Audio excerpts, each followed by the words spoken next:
today's live broadcast of Speaking the Truth About Money with Martin Coward and Joy the Wise Woman. I am both Martin Coward and Joy the Wise Woman. Martin Coward is my human name, and Joy the Wise Woman is my spiritual name, because I have come to learn that we are both fully human and fully spiritual. And all of our power actually is in our spiritual side. The human side is only going to be here for a short period of time and has learned to act as a servant to that higher spiritual part of myself that I call Joy the Wise Woman. And I'm so excited today to have another very spiritually aware coach in the coaching industry, and a very successful one.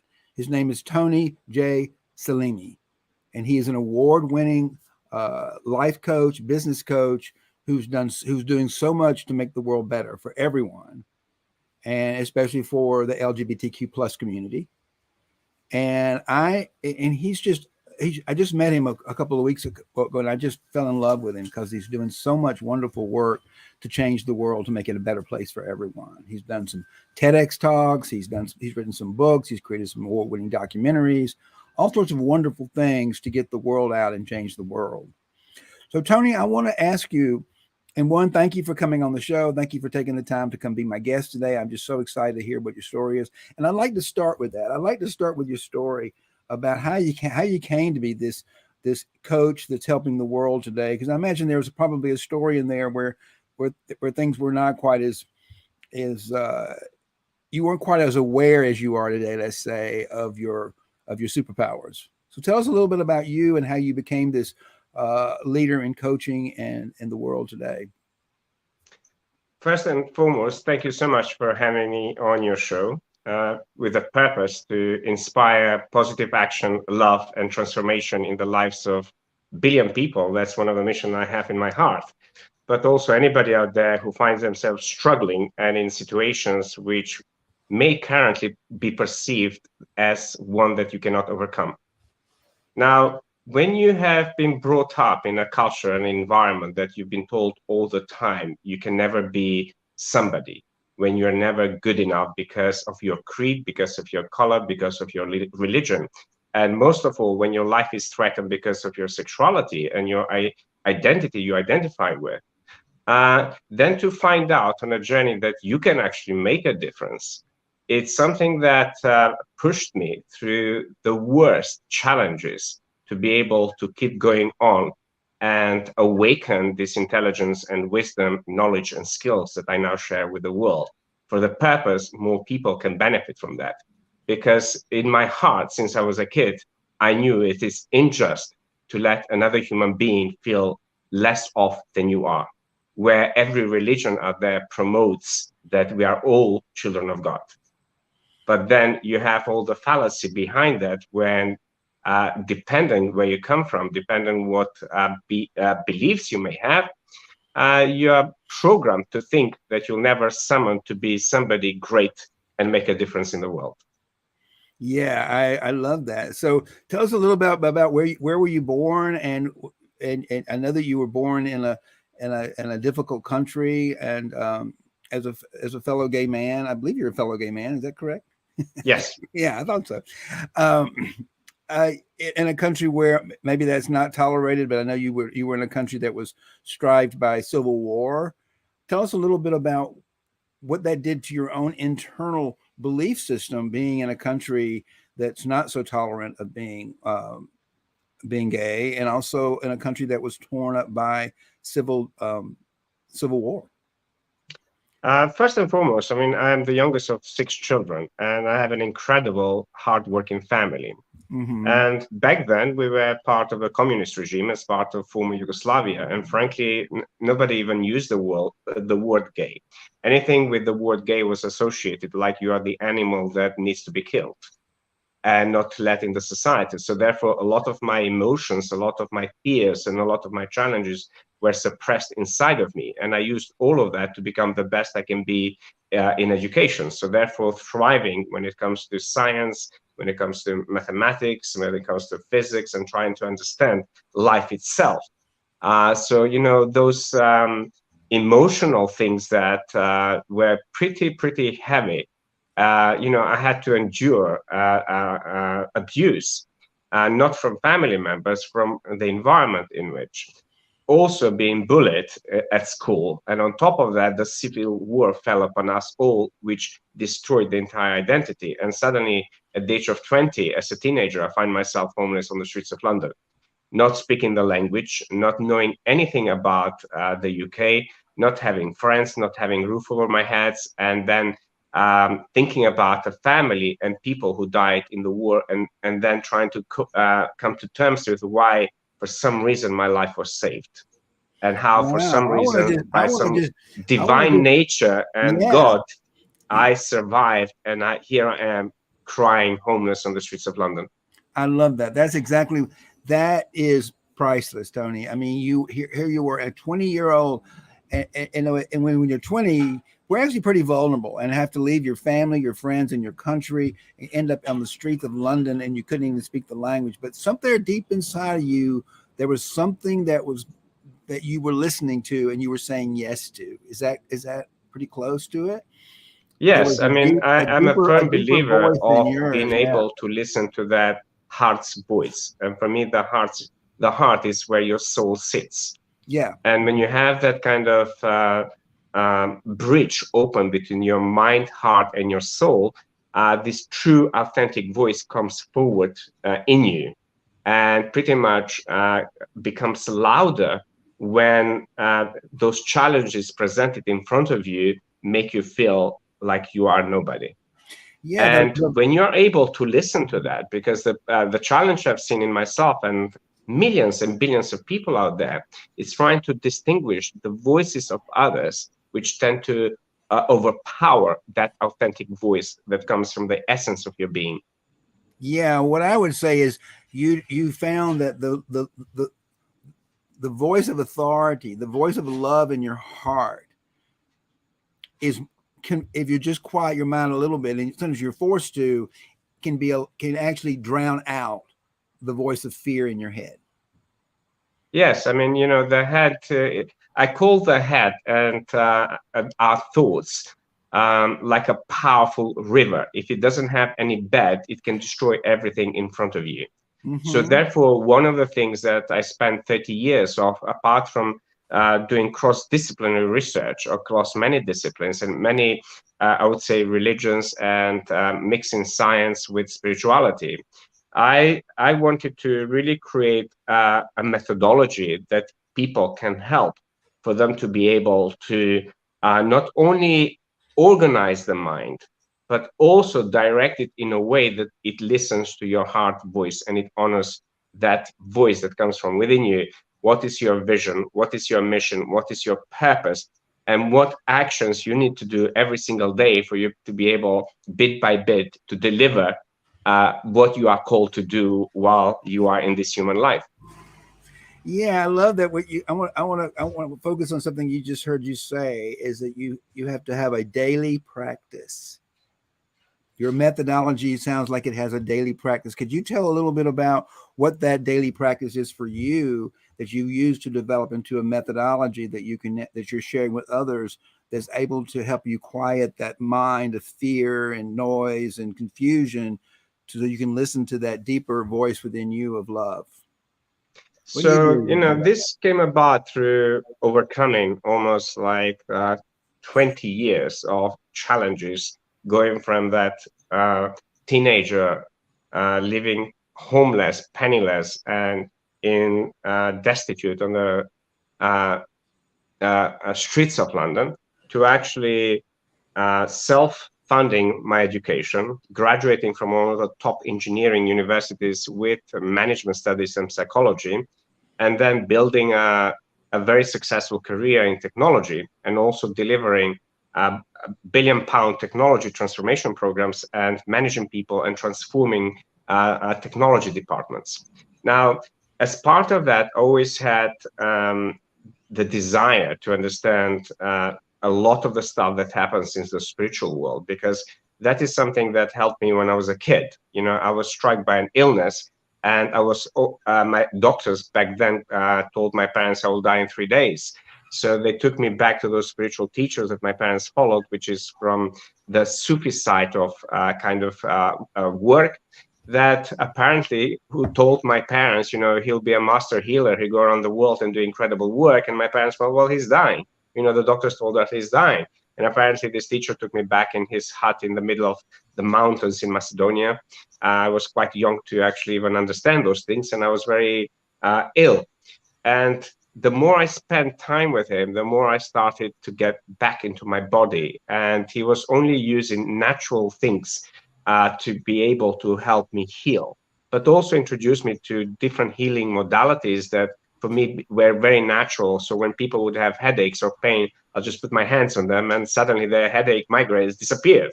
So, I started to then understand the science, how come science is blinded to this incredible work a lot of spiritual people out there do in the world, and then how spiritual people are also blinded by this incredible work the scientists do. So from a very young age, I wanted to merge those two worlds and create effective tools and methodologies that people can use. So this did not happen until 2012. And the reason it didn't happen because, going through those challenges, being homeless and trying to settle myself into the UK and trying to bring myself back to some form of normality required a lot of sacrifice to be done for me to stepping into this power of mine that, was always there, but always somehow. Let's give him a moment. Sometimes we do lose a little bit of we have some technical difficulties. I'm sure he'll be back in just a minute. But I think this is a fascinating story about going to see a Sufi, and the scientist said he was going to be dead in 3 days. And what he discovered was that his parents took him to a Sufi, and he began to learn how to be healed. And he learned all about there's a bigger power within himself that's more healing than science. And he has spent most of his somehow we got disconnected. Yeah, I was just kind of summarizing what you said, and I was just fascinated about your story that you were a young boy and your parents took you to a doctor and they told you science. The doctor said you're going to be dead in 3 days, and they took you to a guy who was a Sufi, who's a mystic within the Muslim that world, and said no, he's not. He's going to be a teacher and a healer in the world. And he went out and spent several days with him in the mountains and healing and learning this modality as a very powerful tool. And then you took those two when you were older in 2012, I believe you said, and began to marry those two modalities together, because and I would agree, they're not in science and spirituality are not in conflict. One is, actually from a spiritual perspective, spirit, the creative energy of the four, everything can be explained by energy, frequency, and vibration. And it's the energy, frequency, and vibration of creative energy that's created understanding in the way we understand energy. We understand spirit today. I like to say, well, back in the days when we didn't have the science, we called things spirit because we couldn't see them. They were just things we couldn't understand. But today with science, we can see it as we understand what we can't see as energy. And I'm gonna let you just pick it up from there, because that's what I was kind of trying to summarize what you said when we lost contact. So why don't you pick it up from that place, Tony? Yes, I mean, having this kind of incredible background also was something that a lot of people around me, no matter what decade I was living, they always saw me as an old soul. They always saw me as ahead of time, as innovator of bringing this harmony between spirit and science. Now, when I started on this, I came to the awareness, and when I started harmonizing this with a powerful phrase that became the center point of writing my first book and the methodology I'll share in a bit. Spirit without matter, it's emotionless. And matter without spirits is expressionless, and vice versa. The method that means that both spirit and matter work in harmony to express and move through time, space, and energy. And when you understand that there's no separation in that, you start to truly understand the separation within. That really is the root cause of all the problems we as human beings, first and foremost, create in ourselves, then also spread that through our human energy field, which I talk about in my next book, #Loneliness, into the environment. I want to interrupt you for 1 second here. And here's a question. And I would like, he says, how can we help a refugee LGBT community that lacks support in their shelter? How would you apply these spiritual principles to help them? What would you, because how would you help? That's what I do. My life is right now dedicated to helping our LGBTQ brothers and sisters living in Africa right now to empower themselves. How would you advise them to use these spiritual principles to empower themselves? Now, first and foremost, it's when I accepted myself for who I am and for all that I am, my environment around me changed. Now, because we have thousands and thousands of thoughts every single day, in average, we think about 70,000 of thoughts, out of which 85% of it in our subconscious mind are all negative. A true transformation truly happens when the individual is going through that internal self-reflection and being able to see the two sides of the equation. Meaning, for every perceived event outside ourselves and inside ourselves, there's the counter effect and counterbalancing effect and situation. But when we go through challenges, which are very difficult, sometimes the mind has not been programmed to see the other side. So therefore, the more we go into polarized way of thinking, the more we go into victimhood, the more then we go into we can't change, the more we create that reality of having those people.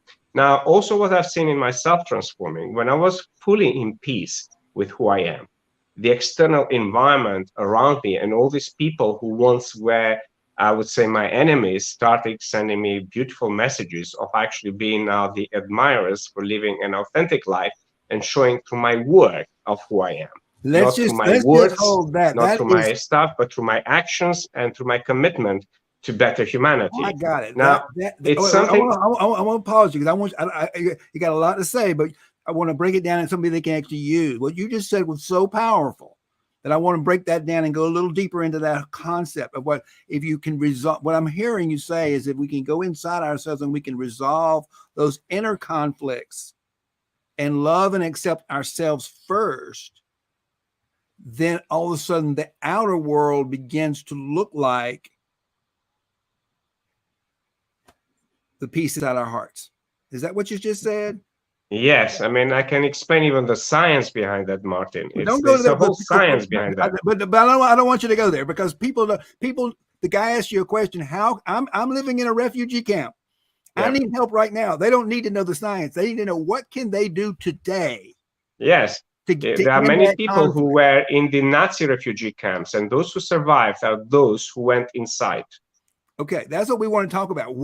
How do they go inside? How do they do that? How does one go inside? First and foremost, number one rule is no one can dictate what you think. So choose wisely what thoughts on every single day you want to bring forward. So no camp, no oppressor can go into your head and choose your thoughts. So this is something very practical. No matter where you are, no matter what situation you are, you can start changing the thoughts. Most people want to see an evidence in outer reality. However, those thoughts have been accumulated for all their lives, and a lot of people want a quick result, quick change. Unfortunately, the Tony J. Selimi, who's today and going around the world and transforming people's lives, did not happen like that. It happened through 18 hours every single day of deep work, as well as basically sleeping. Since I was in the army and been in the trenches, I got to learn to sleep with 2 to 4 hours a day. And I also learned to respect every second of my life because I never knew I'm going to have another moment breathing. So most people, first and foremost, disrespect themselves, disrespect the reality where they're in because of some form of judgment in themselves and outside of themselves. So they can actually go inside of them and start changing the dialogue they have with themselves. So let's slow that down a little bit. So what you're saying, I believe, is that we have an internal dialogue, and that I'm going to call, in the work I do, I call that shadow, because the shadow of the light has its own belief system that's the negative of the truth. That's what a shadow is. It's the negative of the light. It's the negative of the truth. And the shadow in us, this is what I coach, this is what I'm a teacher. The shadow has its own belief system. And it's always a belief system that says you're not good enough. And it's constantly looking out into the world for reasons to validate that lie. So what I'm hearing you say we have to do is we've got to go inside ourselves and get quiet and quiet the mind and look at those thoughts, those attacks, those things that say you're not good enough, you're not smart enough, those people are bad, all those negative thoughts that make us feel bad, that if we can go inside of ourselves long enough and quiet those thoughts, quiet those minds. And another thing I like to do is maybe inquire, is that true that I'm not good enough?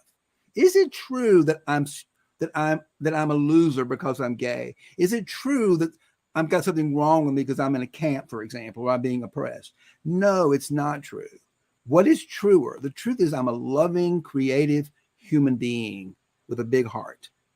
And I find if I go through that exercise, I can transmute that fear energy into love energy. I'd love for you to comment a little bit on what I just said in relationship to how you do it.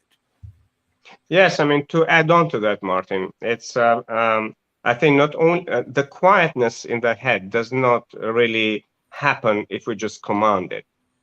But what happens is if we replace those thoughts with more empowering thoughts, and the more we do that, the more the programming inside of us starts to get elevated.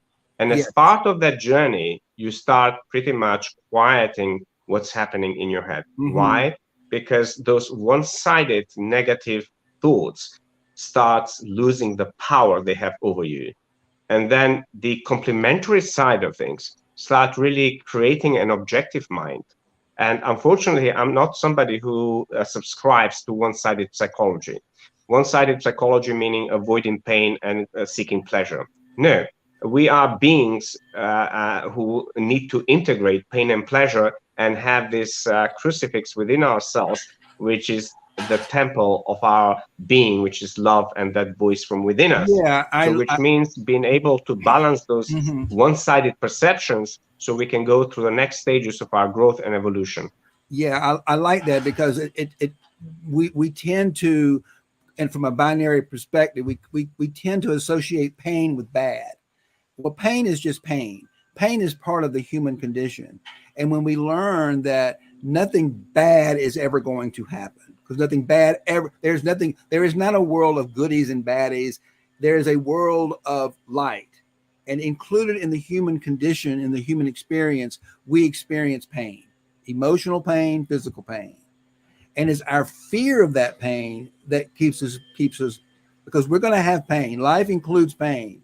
In Scott Peck's famous book, he says, life is difficult. Life is challenging. Life includes pain. When we begin to realize that life includes pain and challenging and all these things, it no longer is painful and no longer challenging.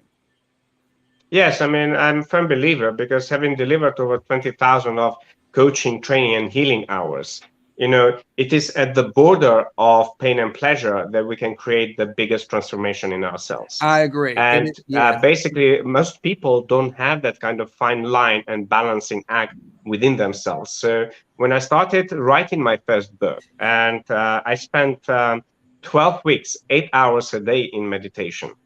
Now, I don't meet many people who can commit to that kind of work that you want to do with yourself. Nobody pushed me. What I wanted to do is I wanted to reach that space within myself where I'm not fidgety, because it becomes very difficult for you to sit in one position and not to move.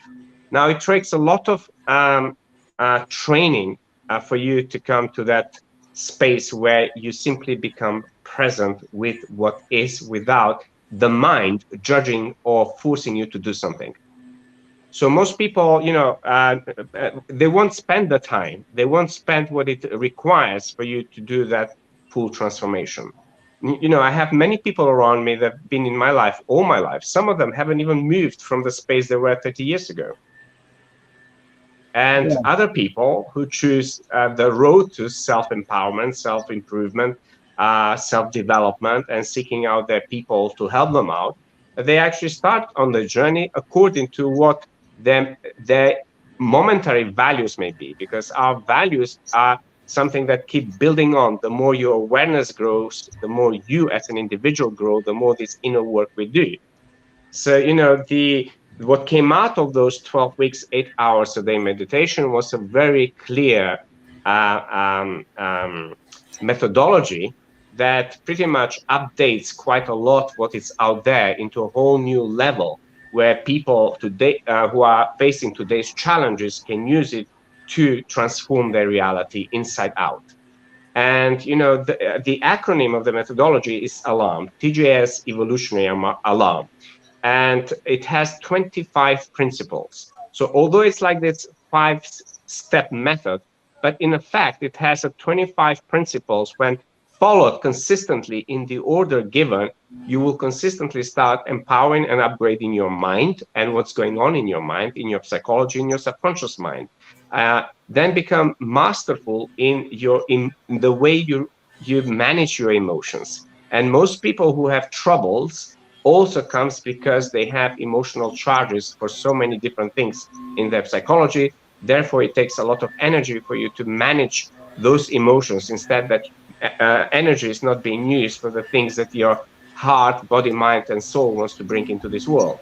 But then to empower your relationships, to empower your social life, to empower your career, empower your business if you are a business owner, and pretty much to empower yourself financially. Now, a lot of people tell me they want to make a difference in the world. That difference starts with making a difference in your world. I Meaning, love that. if you're not going to empower yourself financially to the level that you are capable of, there's no chance you can empower other people. Yeah, Why? absolutely. Because It's always got to be in a wise way can make a huge difference in the world. It's always got to be it's always an inside job, isn't it? It's always an inside job. I want you to comment on Ellie's comment about I find self-hypnosis helps with meditation. How would you want to comment? I mean, one, I want to say, Ellie, thank you for sharing this. And I'm glad that you found a tool that helps with your meditation. I personally love sound baths. I take sound baths all the time. I love them. They really help me get out of my head and into my heart. Tony, we got a few more minutes left. Why don't you just talk a little bit about a technique, maybe hypnosis? Is there a specific technique that someone can just who's never meditated in their lives, and they're not going to spend 12 hours? What is one simple thing people could do right after they quit watching this show to get out of their head and into their hearts, to empower themselves with this new stuff? One technique that consistently has been proven effective with myself and the thousands of clients I've helped is, before you do any form of meditation, take pen and paper and download everything into your mind in that paper and paper. Just keep writing until you can't think of anything. And when you do that, drop your book and close your eyes and use breathing as a way for you to silence your mind. Meaning, your mind, when you start breathing and with your eyes closed, pretty much your entire focus is on the breath. Nothing else, just that sound of your breath. And that can pretty much, when you do that effectively so many times, you come into a different awareness of what's happening inside of you. So I think taking everything while you have a busy mind, putting down in a notebook, it's a brilliant way before you start a meditation. I love that. That is such great, clear, easy to follow advice. So what I'm going to recap that is, particularly if you're new to meditation and like the whole, how do you quiet the mind? It's just constantly thinking of stuff. And what Tony is suggesting is get a journal. Yes, I mean, in Path to Wisdom, one of the principles is all that stuff, write it all down, get it all, empty your mind literally by writing it. Yes, then in sit Path to down Wisdom, in the and let it go. methodology, I share more strategies of how people can use meditation. And the lady who asked about hypnosis, for sure, there are many different ways you can use them. But if the mind is busy with so many other things, no matter what tool you use, it's not going to be as effective as it was intended to be. So whether it's hypnosis, whether it's I have like a full meditation solutions on my website that I released that I use consistently with my clients to bring people into that equilibrium. One is designed for opening up the heart chakra. And people, it's one of my most downloaded meditations to bring people into this heart space. And it's called Open and Awaken Your Heart Center. People can get it on iTunes or on my website. And the other one, it's about creating that emotional mastery because, daily, especially in today's fast-paced world with so much uncertainty around us, Martin, most people's responses to the outside stimulus is through their emotions, which then by the end of the day leaves them feeling depleted, de-energized, and not having enough focus on the things that matters to them. So I even created a meditation for that. And some of my clients used to say, well, I don't have time for this. I don't have time to spend 30 minutes or 45 minutes doing your long meditation. So I created a very short, energizing meditation, which you can do it in 10 minutes, meaning even if you travel on the bus or if you are on a train, you can put it on. Even if you go on a toilet break when you're at work, you can put it on and feel energized. I And the love other that. part, which I see a lot of people complaining, it's about how to build wealth and how to turn your gifts into wealth. So I created a meditation for wealth building to really create that space in your head where you start to see opportunities of everything around you, how you can turn your knowledge, your skills, your calling to do a service and bring value into monetary form. And so when I went through those sort of things with Path to Wisdom, with the methodology, also comes those meditations that people can use. And when you keep reusing them, one of the things I've done across 850 TV and radio stations, I got people to take a Path to Wisdom, hold it in there, close their eyes, bring themselves into that heart space. We started this broadcast with you, and ask the book specific question. And consistently, everybody who's done that exercise with me, they got a direction and answer towards that. So the tools are out there, whether it's my books, whether it's your work, whether it's other people. The question remains is whether you follow that heart calling for you to first and foremost improve yourself. Yeah, you got to do your own work. You got to, it's the old cliche, you can lead someone to water, but they're going to have to do their own drinking. You can show them stuff, but they're going to have to slow down long enough to listen to their own heart and find out what is it you want to do. Do you want to continue listening to your head that's got you miserable? Or do you want to slow down just long enough, take some 10 minutes? And you know what I find? The ego, the shadow, it does not like to meditate. And it will find a million reasons. It would rather go clean the toilet than sit down and be quiet for 10 minutes. I'll tell you. And I've been doing it since I'll be 68 next month. And I've been meditating since I was 25 when I ran into a bunch of crazy Christian mystics in a chapel in Orlando, Florida, back when I was 25 years old. And I said, wait a minute, what are these people are doing? They're getting at church, they're getting into something that this makes a lot more sense than all the nonsense they try to teach me in Sunday school. They try to teach me how there was a place within us where God lived. And that made sense to me. So that's why I started meditating over 40 years ago, and I have become a master at that. And I do live in heart space almost most of the time. And that's what I teach. And that's what I teach people how to get into this heart space. So I want to thank you so much. But before we go, I want you to give people, you've got a lot of great information, and how do people find you? What's the simplest, easiest way for people to find you if they want to get to know you, they want to be part of your program, maybe they want to hire you as a coach? What's the best way for people to find you, Tony, so that you can help them? Well, first they can search me on Google. There's like pages and pages of things in Google, but they can go to my website, tonyselimi.com. And in there, they'll find links to all of my social media, but also they can download a free chapter of my book. But, it's another way, start reading the books. They were written for the purpose of transforming the lives of 1 billion people and hopefully contribute towards nudging humanity into a direction where we can leave a better future for the generations to come. I love that. And I'm just so grateful for one, you coming on the show, but more than that, to share your wisdom, because you're doing so much to change the world. And I believe the world since the pandemic, I think, well, maybe before the pandemic, I mean, it took us almost 14 billion years to get here, but we seem to be rapidly evolving into a higher level of consciousness across the globe at a more collective consciousness than we've ever done in the past, probably for a lot of reasons. But I think this kind of technology that allows us to get in and continuing to share our wisdom and knowledge with the world, because we're just sharing what people already know. That's what I find as a spiritual. I don't, as a spiritual teacher, I don't teach anybody anything new. I just help remind them of the truth. And you do the same. And I am just so grateful for you coming on the show today and sharing some wisdom with our audience. And let me just give a quick shout out for something we're doing, an invitation to you. If you would like to get to know me and get to know more, we have a Facebook group called Financial Heart Space for LGBTQ plus meaning our allies, for business leaders and change agents. And inside that private community, we do all this work.